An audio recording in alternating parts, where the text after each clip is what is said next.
халирэн туулдаг чиглээ хайраар зөөлрөдөг хорвоо шүү дээ.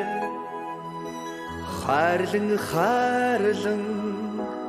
амьдранда харанхуйг гүйгүүлсэн дүүтэй юмчиндээ.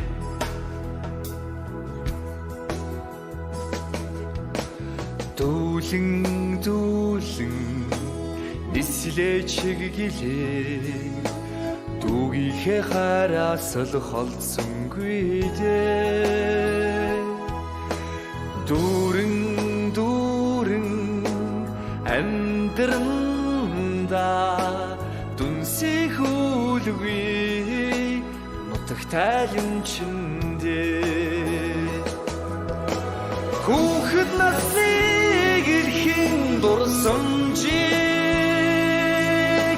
цагийн урсгалд сарнахгүй тэгээд хүний дэдэл байхаар заяасан цагаахан сэтгэлтэй энхий дүү минь дээ.